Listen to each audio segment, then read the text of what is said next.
Hello everybody, this is VG Time back again with another deck profile. And this time we are looking at the Set 3 Pan leader.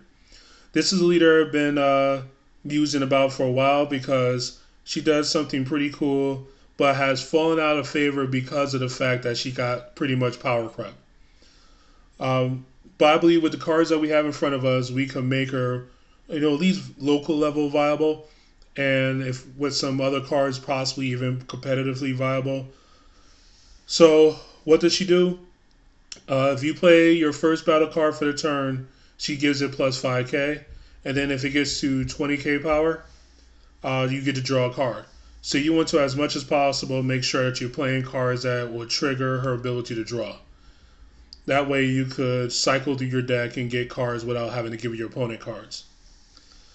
But you don't want to be tapping energy for that, because if you're tapping energy to play bodies, and it's not reducing the cost of those bodies, like, paying 2 for a 5-drop or something, you're probably behind in the game. You're going to be losing to what your opponent is doing.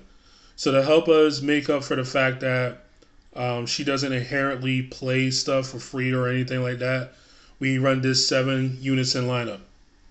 The Ultimate Wishmaster Shenron is a promo that allows you to play red Earthlings with cost 2 or less from your hand into play. They have to be Earthling only. That's why you don't see a bunch of 2-drop trunks or anything like that in here.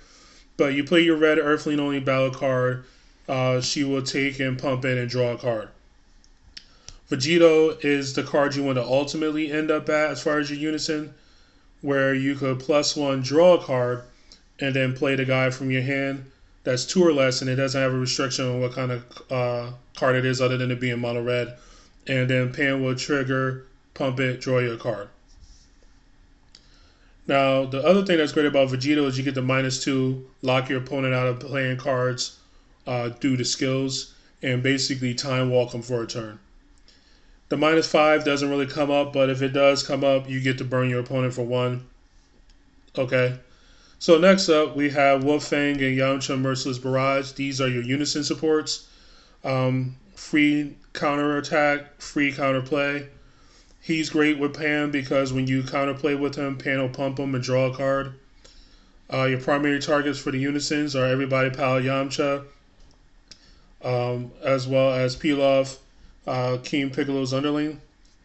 Everybody Pal comes down, gets you another card by swinging. Peel off acts as removal to like little utility guys that your opponent might have out there, like little 1-drop with barriers and whatnot. Mercenary Tau we kind of just play because we do fill up the board pretty quickly. And you just play them, trigger the Pan, draw a card for no energy. Yamcha, Roshi, and Nimbus Master are all part of a skillless package, with Nimbus Master being able to play the Roshi or the Yamcha if you combo with them on your opponent's turn. That right there replaces the Vegeta that used to be played in the deck and gives you much bigger bodies. You can also warp one of these guys when they're dropped to play the Nimbus Master to draw your card. So he gives you a lot of value. Intensifying Power Trunks is your Self-Awakening. Baba pumps red Earthlings, and when you combo with her, you get to draw a card and minus them if you combo with her off the field. So you do have to invest some form of energy into her in order to be able to do what you got to do. But I believe she's worth it. Bulma and Adventuring is my super combo choice. I could definitely see this change into other super combos because she is a little difficult to use.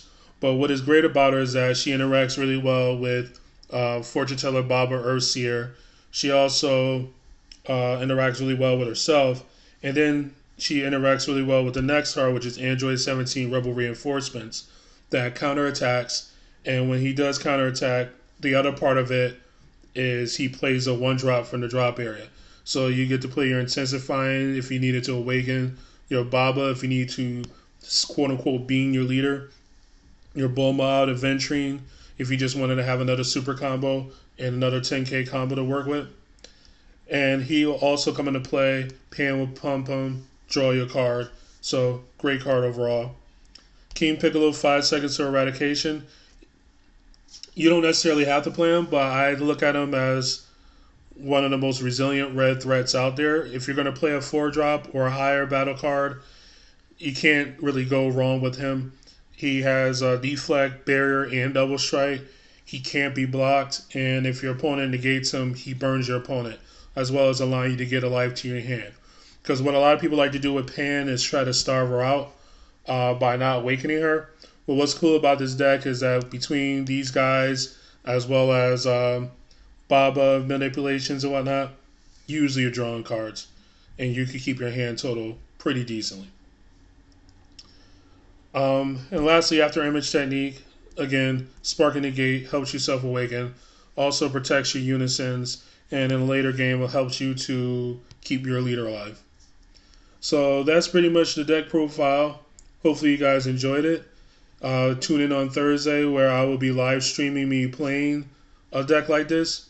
Probably will be this deck exactly the way it is. And see you there. That usually is at 6 o'clock every Thursday. And deck profiles every Tuesday. This is VG Time signing out.